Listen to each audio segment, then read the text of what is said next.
I'm Debbie Georgatos. Welcome to my show, America Can We Talk? Today, we're going to talk about the best news of Super Tuesday. Congressional candidate Jim Simpson joins me. Trump supporter humor, you're going to love this. And last, California Ubers toward Trump. And I'll tell you why these stories matter to you. Stay tuned.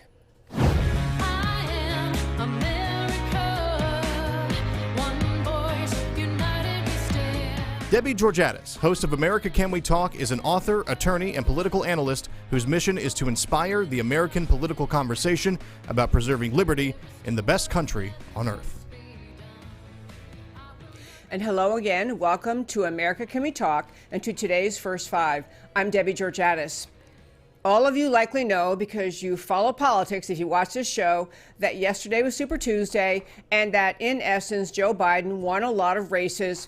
Keeping in mind, the first primary in his entire life he ever won, first presidential primary, was this past Saturday. But here we have Super Tuesday, and Joe Biden did very well. Of course, he won a lot of the southern states, and Bernie Sanders won other states, and they're still counting votes in California. Bernie Sanders will get a huge number of delegates out of California eventually. But I want to tell you some takeaways from yesterday's Super Tuesday that maybe didn't make the headlines, but I think actually matter more.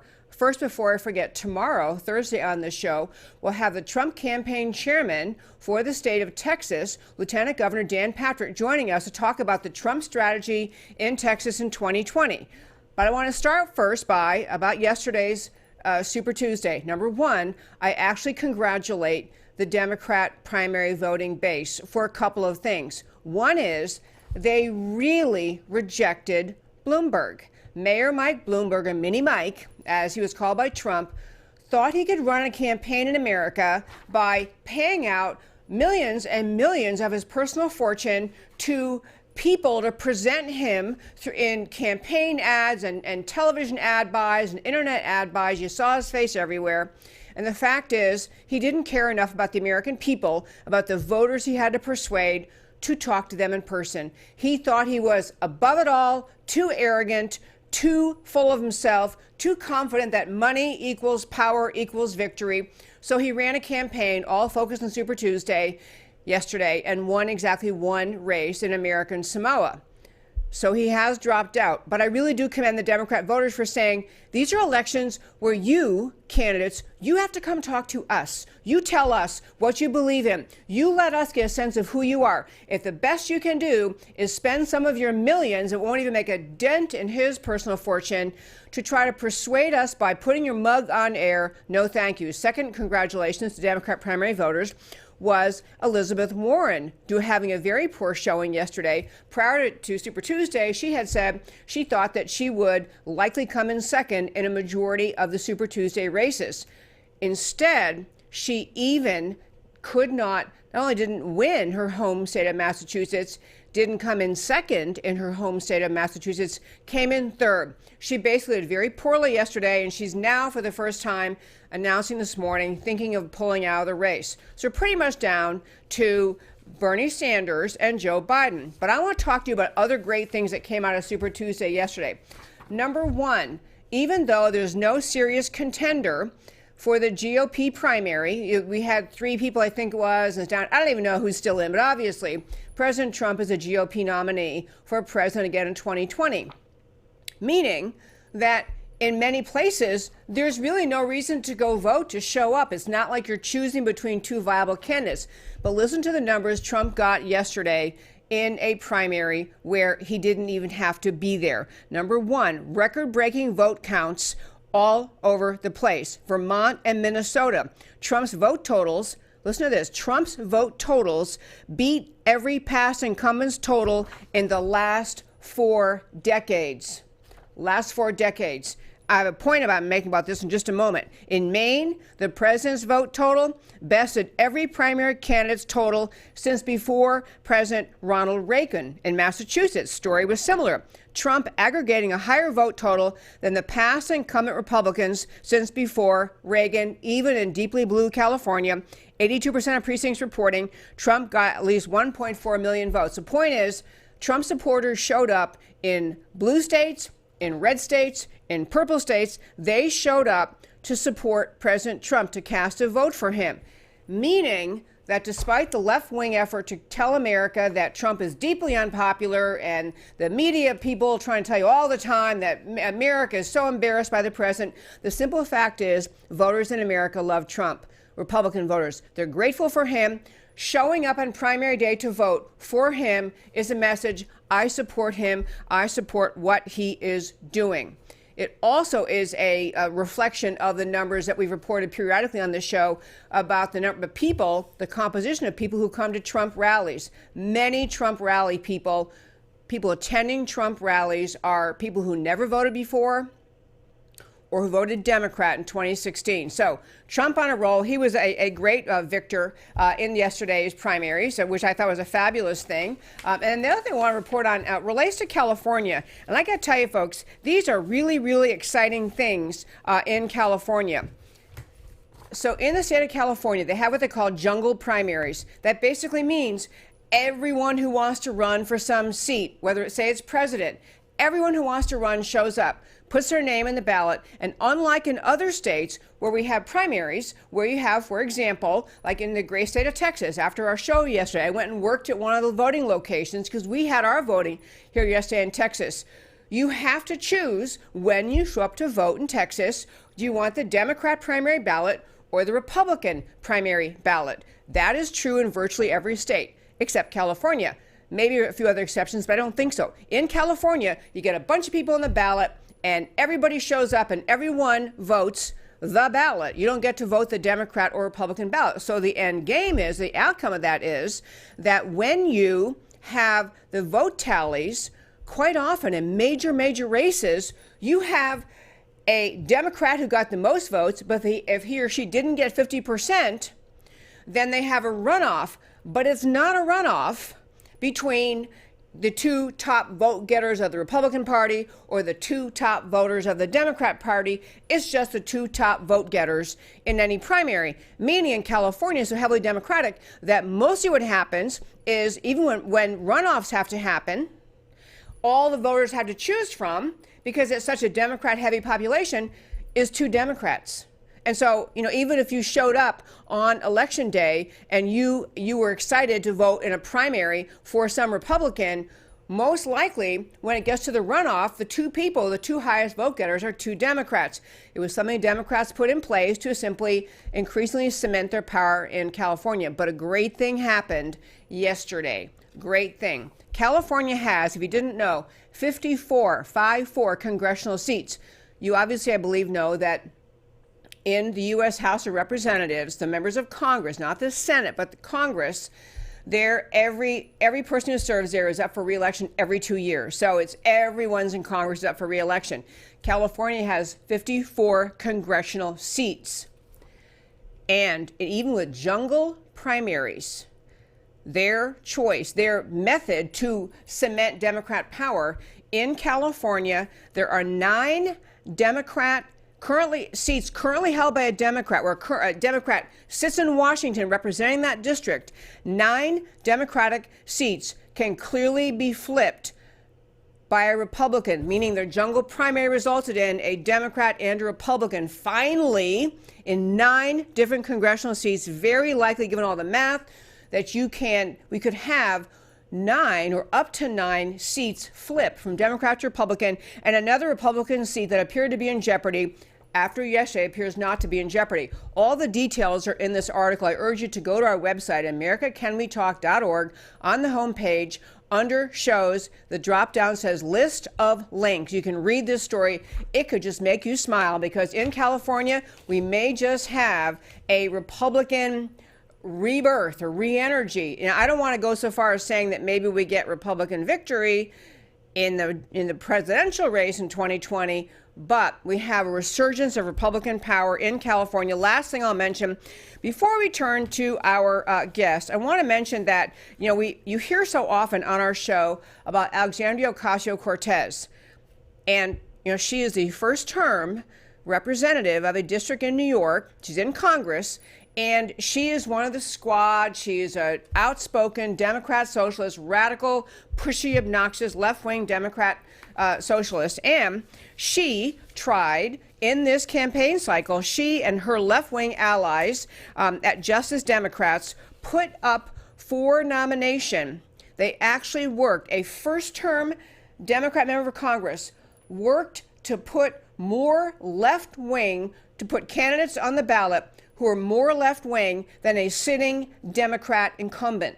She's primarying her own fellow members of Congress, primarying them, trying to take out the somewhat sane Democrats and get someone in those seats as radical as she is, and big fat flop. AOC's efforts on Super Tuesday yesterday to primary her own party members with more radical left-wing socialists like she is, big fat flop. Gotta love that. There's other great news out of yesterday's, but it was a great day for Republicans, a great day in the primaries for President Trump, a great day to see the Democrats really coming down to two candidates, as my good friend put it. You can have either the socialist or the senile, and I don't really like calling Joe Biden that because I don't wish the decline of mental faculty on anyone. But he's not doing well mentally. He continues to make mistakes. On the stage, he talked the day before Super Tuesday about urging people to show up on Super Thursday. And he also got confused on stage between his sister and his wife. But hey, beside that, he's the rising star now.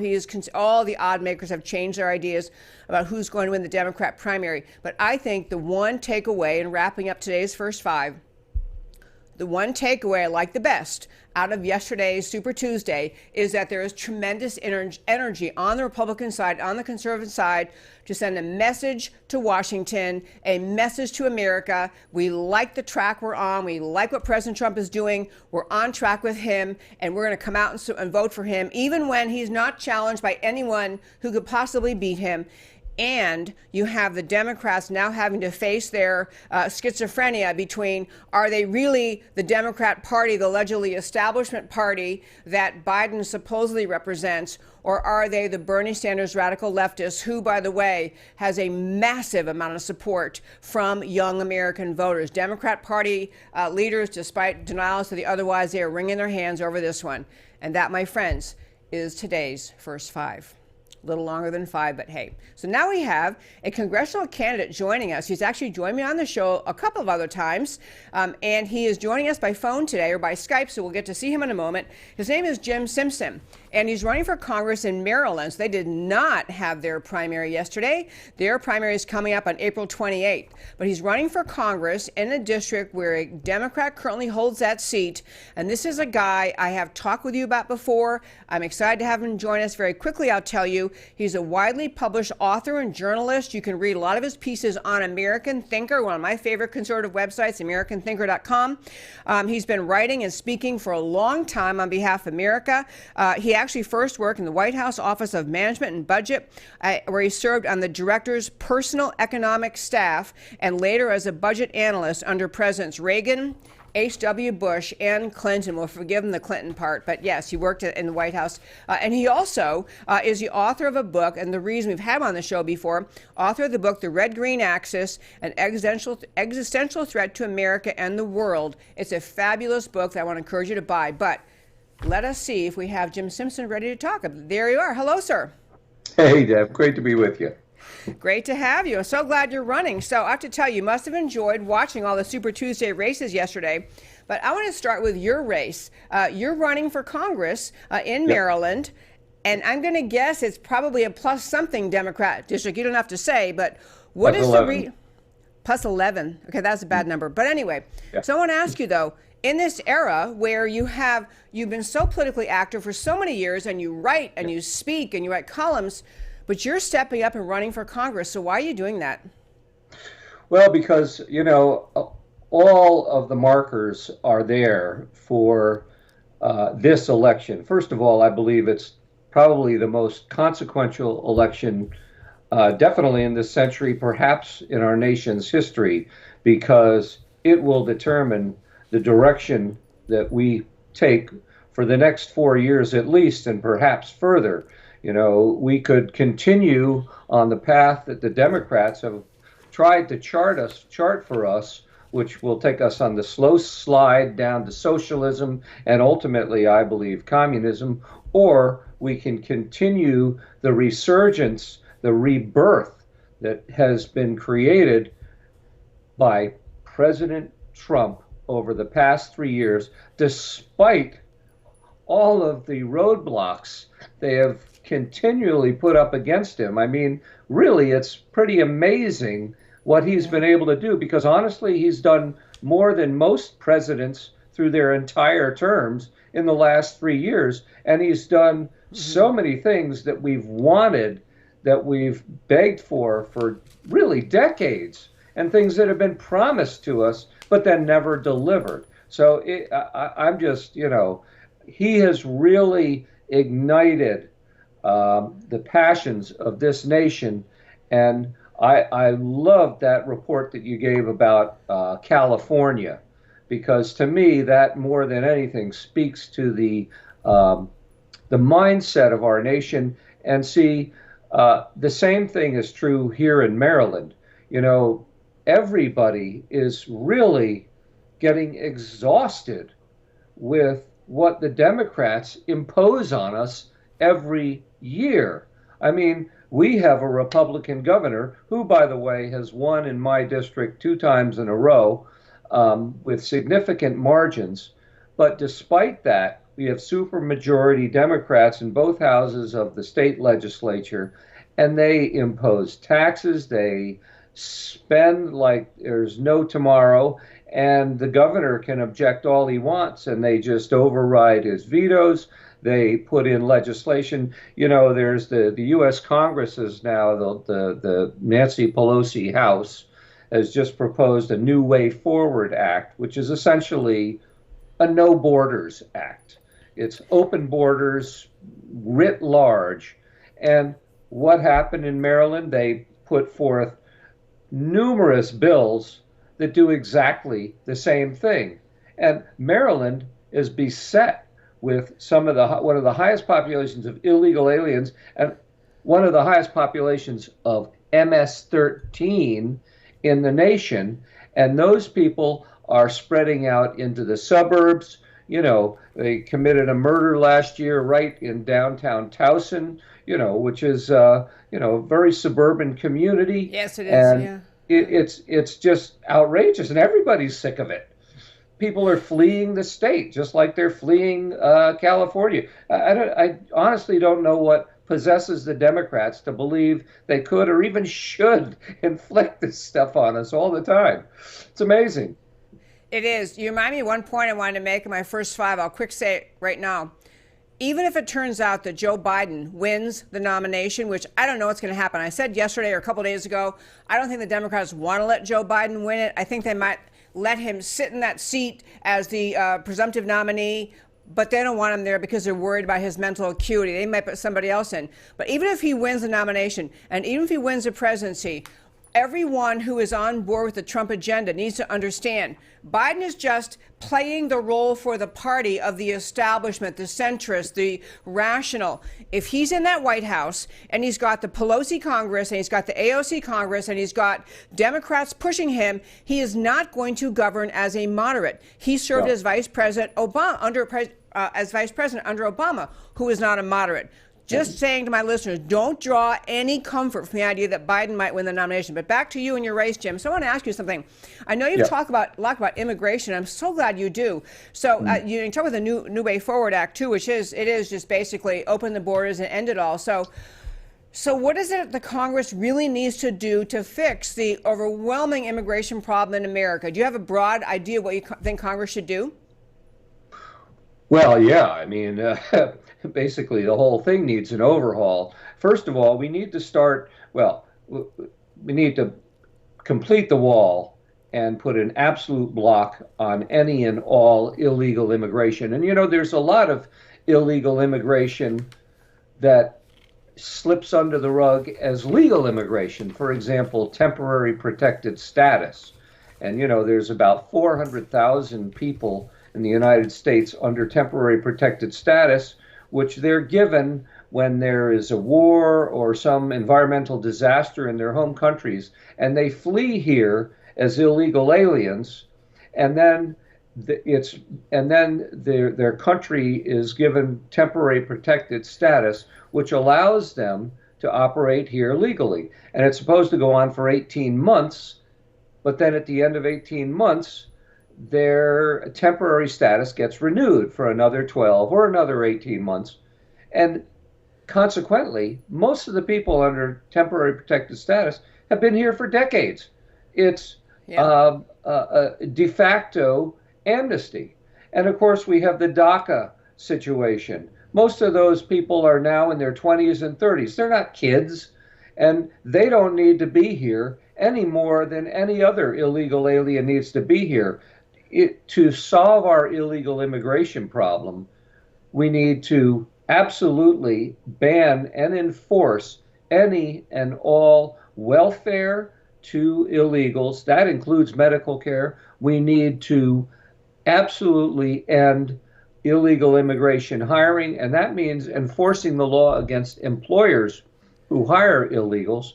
And if those two things happen, most illegal aliens will self-deport because there's no reason for them to be here. They can't collect welfare. They can't get special medical benefits. Right now, when they're sick, they go to the emergency room because for them it's free. And so emergency rooms are jam-packed with people there for common colds and whatever. And then they can't get employment. So there's no reason really that those are the things, if we just would just enforce our darn laws, we could get a lot more done. So that's as far as illegal immigration goes, and building the wall, absolutely critical. And then on legal immigration, we have been allowing over 1 million people a year since the 1980s. And most of those people come here for family reunification, which is a polite way of saying chain migration. They're not here for employment purposes. About less than 150,000 have been coming here annually for employment purposes. So why don't we limit our legal immigration to those who come here for employment purposes? 150,000. Jared Kushner has proposed that we continue to allow 1 million illegal aliens to come here every year. We don't need all that. There are plenty of people in the United States ready and willing to fill the jobs. The only problem is that employers may have to pay them a little bit more money. But that's not even a problem if it's applied nationwide, right? Because then there's nothing for them to, they can't compete with others who are using foreign labor. There's the price becomes constant, and it would be reflected perhaps in slightly higher prices to us as consumers, but that's a price I'd be willing to pay to get our country back on track. Because the entire immigration agenda, whether it's legal or illegal, both of them have been contrived over time by the Democrats to permanently change our society through demographics becoming destiny. And it's happened in Texas, it's happening all over the country, and the Democrats know if they continue to get the kind of immigrants they want in here, very welfare dependent, needy,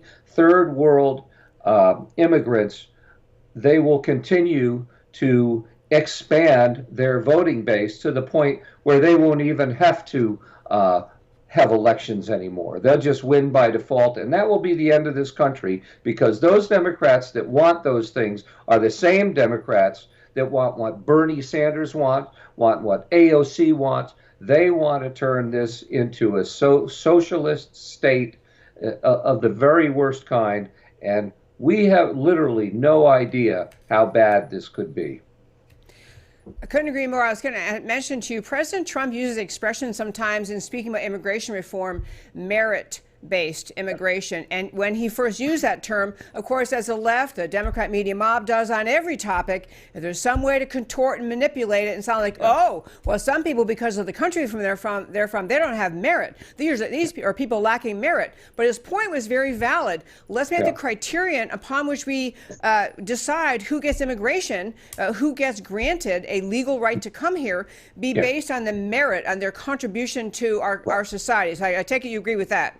No, I absolutely do. I mean, I speak to, when I take a taxi, I speak to the Nigerian taxi driver or Yeah. whoever it is, and you get people from all over the world who come here because of the American dream. They come here because they're inspired by our example. And we are the most open, welcoming, Generous. unprejudicial, unbiased country in the world. And as people, that's generally true as well.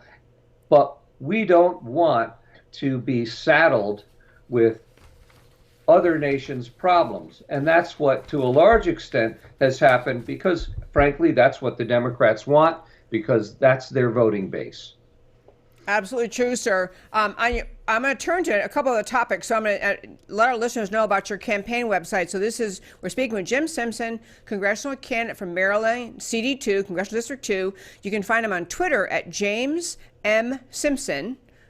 James M. Simpson, and his website is jimsimpsonforcongress.com. So this is a guy who's going to run on the kind of ideas we talk about in this show. I want to ask you very quickly, though, changing topics away from your congressional race. So you and I had a mutual friend recently who was found having been shot and killed, named Phil Haney. And I talked about it on the day I heard the news. I talked about it on my show and how originally the sheriff's department in California was calling it an apparent suicide, not realizing who he was. But now that they do realize, they're reinvestigating more thoroughly to uncover what really happened. So if you could speak briefly to how you knew Phil Haney, what he was all about, and what his death really means to the conservative movement. Yeah. Well, Phil and I have known each other. We knew each other since he first came on the scene around 2016. He worked with a lot of the same people I did with the Center for Security Policy and others. Phil and I toured the country in 2017 in his RV for 3 weeks. And we got to know each other very well then, although we knew each other before. We've maintained a friendship ever since. Phil was just well, he's brilliant for one thing, and he's very knowledgeable about Islamic terrorism, and he had identified terrorists in our nation and what the Obama administration did to him because of his effectiveness. I consider treasonous, literally treasonous. They investigated him 9 times. They deleted all the records that he had painstakingly developed over the years that identified Islamic terrorists in the United States and their organizations in the United States, and then shut him down, claiming that he was violating the civil rights of Muslims. It's crazy. He was hired to do that very thing, and then here they are investigating for doing his job so well.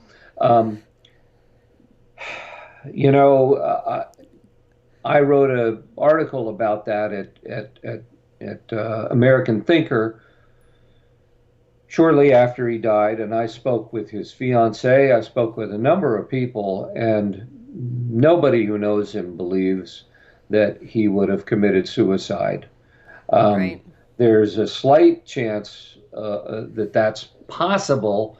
He was facing a open heart surgery, and some of the drugs that they give you to prepare you for that can create suicidal ideation, supposedly. But I don't even know if he was taking any of those drugs or if he was even actually preparing for that. I know that they had discussed it, but his fiance and none of us, we just rejected it out of hand, and we made sure that the sheriff knew that this was just not acceptable. And of course, the sheriff did. You got to give them their due. He did say apparent, and he said that the investigation is ongoing. So suggesting that there wasn't a conclusion, but given the politics of his revelations in the book he wrote and the upcoming book that will be published shortly called National Security Meltdown, the national media lunged on that apparent self-inflicted gunshot wound as a way to just dismiss him. Oh, here's this conspiracy theorist who said something bad about Obama, but now he's killed himself. Right, Nothing to see right. here. Move along. He probably felt guilty about lying. Yeah. That kind of narrative, and that's Yep. one of the reasons I pushed back so strongly against that in my American Thinker article, because Phil Haney was one of the most principled people I've ever met, perhaps the most principled person. He had no dog in that hunt. He doesn't want to make up stories just for fun. He would have much rather stayed in Department of Homeland Security doing his job. He is a devout Christian. He would not, under normal circumstances, ever consider taking his life.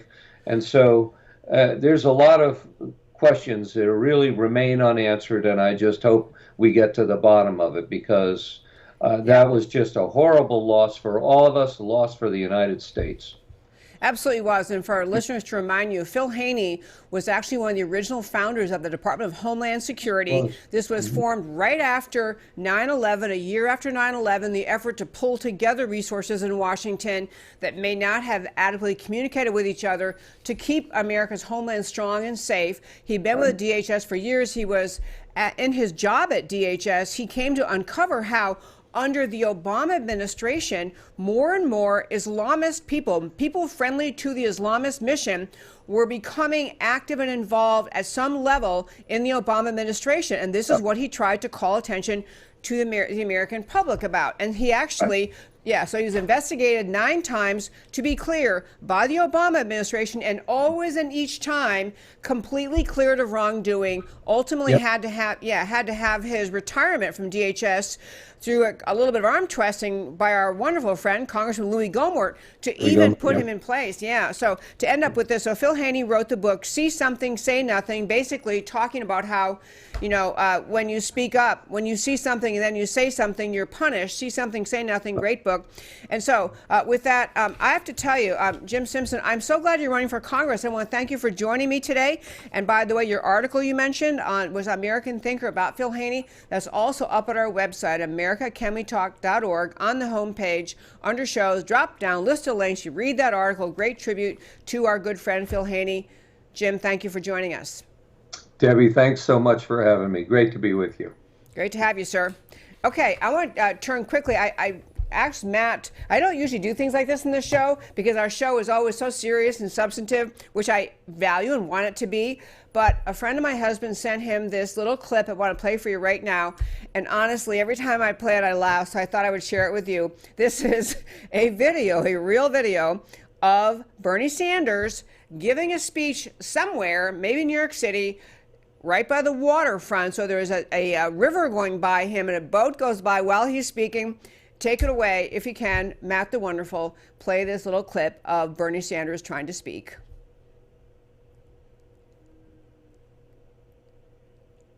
We have no sound.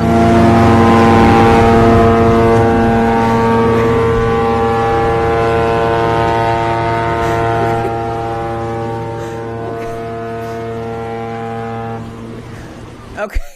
Yeah, actually, the very beginning didn't play on that.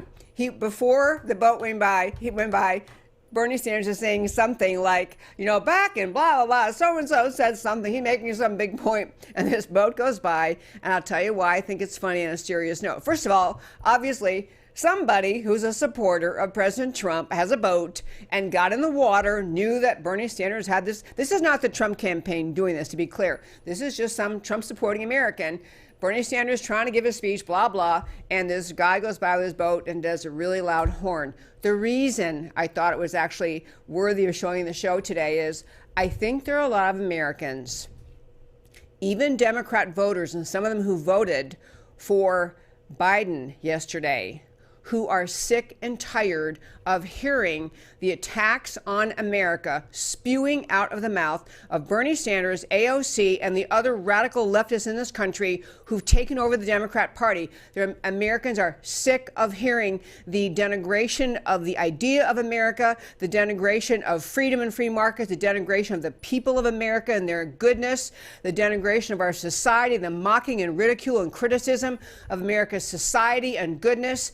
And that little clip is just kind of what a lot of people want to say to Bernie Sanders. Please stop insulting us. Please stop insulting America. Please stop attacking everything good about America. Please stop painting this false picture of America as a country filled with intolerant, racist, xenophobic, homophobic, blah, blah, blah phobics. American people are sick of the way Bernie Sanders talks about America. One boat owner decided to take it upon himself to say what he really thought. And actually, Matt, just for fun, I'm going to ask you to play that short little clip again. This is one more time Bernie Sanders trying to speak. It's a short clip. It's 10 seconds, I think. But a short clip of Bernie trying to speak, and the Trump supporter comes along. Here we go. Just said in 1968 when he stated...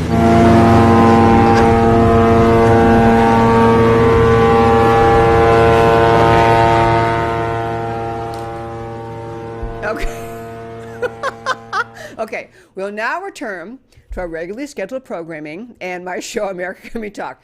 I don't know why. That just makes me laugh every time I see it. It's kind of symbolic of what many Americans want to say to Bernie Sanders. Please stop insulting us. Okay, last topic hit today. This is kind of interesting thing about California. And I want to just talk about a little story in California, and it may have bigger play as we move forward in this election cycle. But I think the Trump administration should take great advantage of this. In the state of California, which I mentioned earlier, is run by the Democrats. Every level of government, you know, the governor, the majority in the Senate, the California Senate, the California House, most of the districts in California, most of the county government, just Democrat run to beat the band. And all they ever do is raise taxes and make more rules and make more laws. Well, those of you who use Uber or the other similar service, Lyft, those two services, if you don't know, I'll tell you very quickly, it's an app on your phone. So when you go to use Uber or Lyft, you press on the app, you say, I am here at this place, you tell them where you want to go. You have to have an account. You have an account on their phone. You know, they have your credit card number, so you say onto your app, I'm here, I want to go there. They have a massive system. They send a driver to pick you up, and that person picks you up, and then he takes you to your location. You get out, no credit card, no money changes hands, off you go. Everyone loves Uber and Lyft because they are modern conveniences. And many drivers, when you take those two, Uber or Lyft, will be people who tell you things like, yeah, you know, my day job, I'm a security guard at the mall, or I have some other job. These people are doing Uber or Lyft as time permits in their schedules, often as second jobs, and people love the convenience. And on a recent trip my husband and I were on, we went from, I forgot which way it was, but we went from the airport to the hotel via taxi, and then from the hotel back to the airport via Uber, or whichever way it was. The point is, Uber was about half as expensive, or Uber was cheaper, to be clear, cost us half as much as the taxi cost us. And that is because taxi drivers and taxi companies are businesses regulated by the government as employers. And so taxi companies have to pay their employees whatever the prevailing wage is, whatever the minimum wage is where they are. And on top of that, they have to pay all of the things that the federal and state governments require employers to do. So they collect for unemployment insurance, they collect for workers' comp, they collect taxes. I mean, it's an employment as a taxi driver like any other job in America. Well, many people have figured out Uber is, and we happen to use Uber, but I think Lyft's about the same. It's cheaper, it's faster, it's more efficient, and frankly, the drivers are usually really friendly. And if you feel like having a conversation, they're happy to talk to you. It's it's a fun thing. So in California, the socialist Democrats who run that state, and yes, I know they're really just Democrats, but they have this socialist mindset. The California Democrats passed a bill, went into effect in January, was AB 5, Assembly Bill 5. And basically, what California is trying to do under this law is force Uber and other companies like them to fall under the laws that apply to employers. So they're trying to, because Uber, the relationship between a driver who drives around in an Uber, and the company Uber is an independent contractor. I mean, you know, Uber doesn't care when you come to work. Uber can say, you just, when you want to go on duty, you go on, you drive your Uber, you turn your app on, you go pick people up, drive them off. That's what you do. And so Uber has been free of the obligations and the expenses that attach to taxi companies that are employers. So California passes AB 5, basically says to Uber and Lyft, you know, we're going to force you to actually be a employer, force Uber to be an employer, force the employees, the drivers, to be employees of Uber, and attach all of the extremely obnoxious and expensive regulation and cost that attaches to employers, to what was previously, and people use the expression, a gig economy. Just basically, you know, you drive Uber when you feel like it. You know, you got to, like people say, they got a gig to sing somewhere. Well, you got a gig to be an Uber driver. So today, you know, it's my gig, I'm a driver. Okay. So California, run by Democrats, forced this AB 5 through, and they now have, this is in place. And so all the legal squirming, by the way, this is my area of law by way of background. Before I had a much more fun job of doing this show, I used to be a labor lawyer in California, and I represented businesses in a dispute with the state of California about whether or not their people, they work for them, could be considered independent contractors, and there's a series of criteria in the law that you have to apply, or they have to be employees, and you're required to pay all the benefits and follow the regulations that attach to employment. So back to this story, Uber and Lyft are not happy in California. This is the California legislature butting in on a successful business. And this is the point I want to make, though, about politics. On whose behalf were the Democrat legislators in California acting when they passed AB 5? Whose interests were they looking out for? Because it's not the interests of the companies, Uber and Lyft. Those companies, they don't want to be employers. They don't want to employ the drivers. So they weren't looking out for the business community, the Uber and Lyft companies. They weren't looking out for the drivers. The drivers for Uber and Lyft, they don't want to be employees. They like the freedom of what they do. They like the idea that they can decide when they'll drive, they can have all this freedom, and they like the basically direct pay setup they have with Uber and Lyft. They don't want to have the state government and the federal government getting their greedy little hands into the money they're making and do all the things that government does, attaches expenses to their income. And third, those legislators in California were not acting on behalf of the customers. The customers, the people who use Uber and Lyft, they didn't want California to pass AB 5 either. So the legislators are not looking out. The Democrat, and I'm telling you folks, it's a socialist mindset.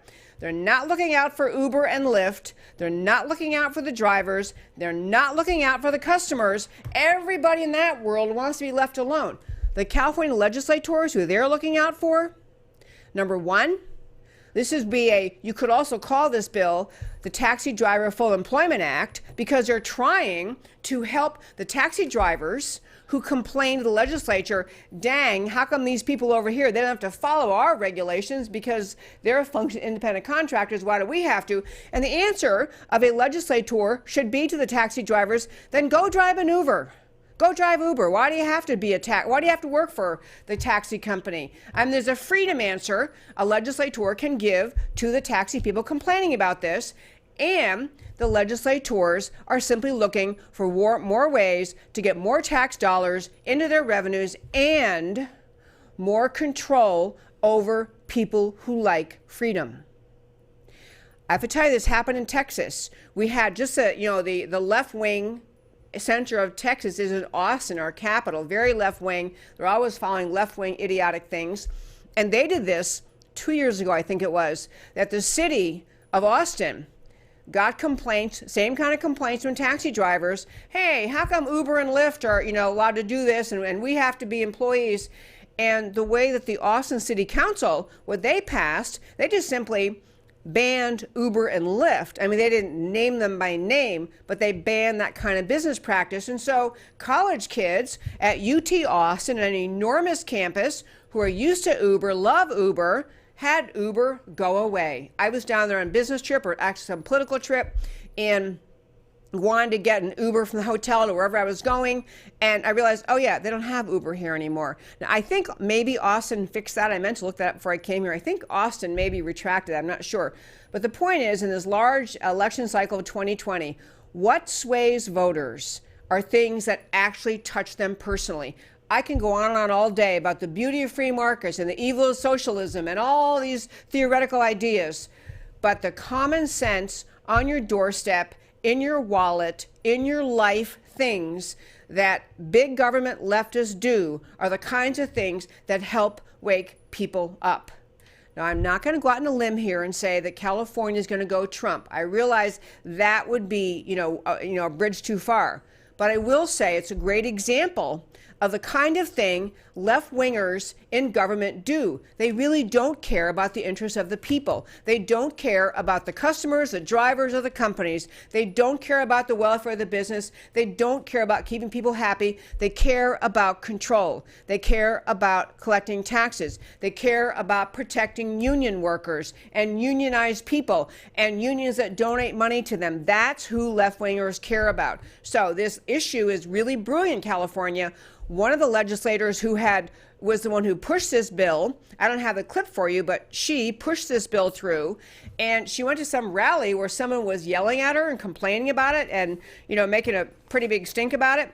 And she ended up using bad words, I'll just say, using potty mouth words, yelling at a California citizen who was protesting, why can't you just leave us alone, let us have our Uber and Lyft? She could not stand to humor them, because the last thing leftists want to hear is what the American people actually think about anything.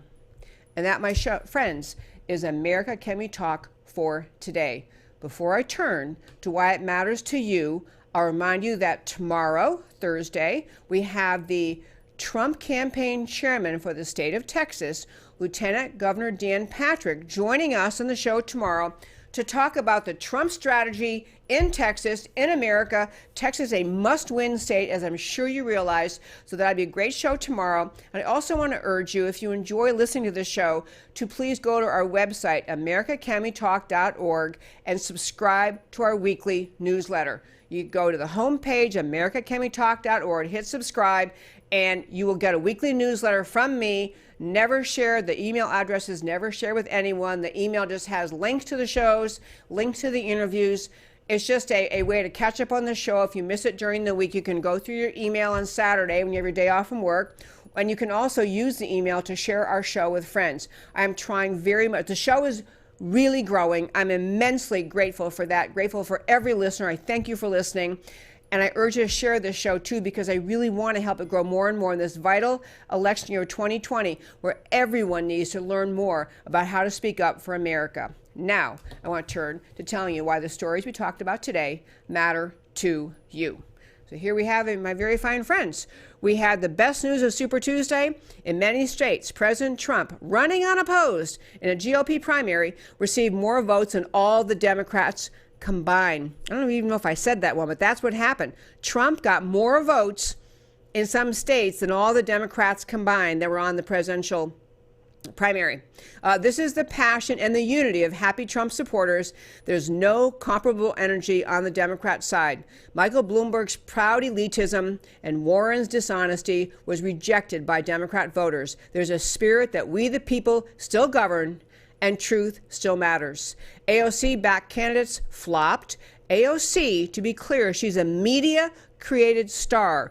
She and her ideas are not embraced by Main Street America. And Donna Brazile, I didn't even tell you about this, on air on Fox News, she told Ronna McDaniel, the RNC chairwoman, told her to go to hell. On air.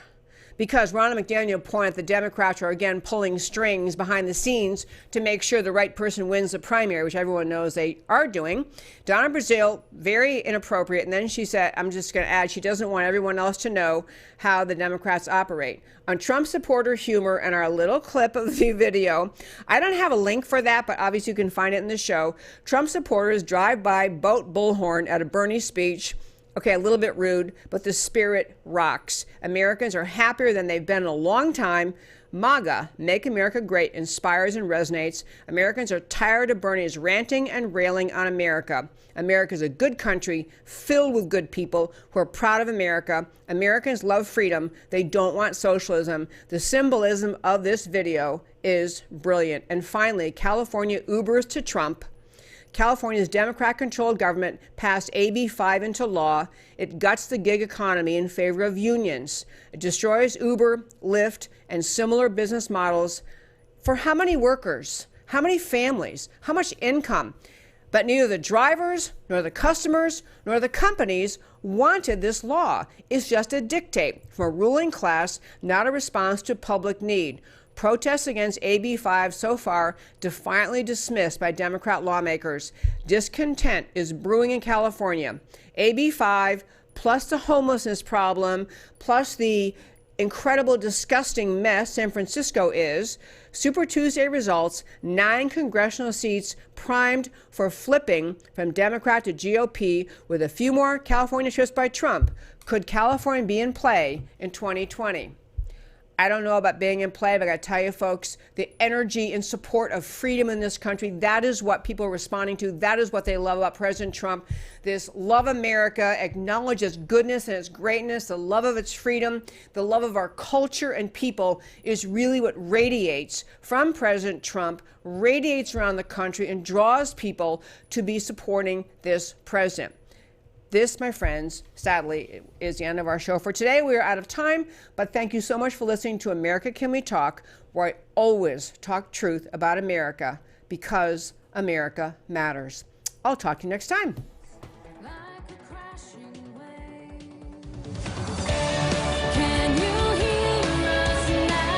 America Can We Talk? Truth about America. Can you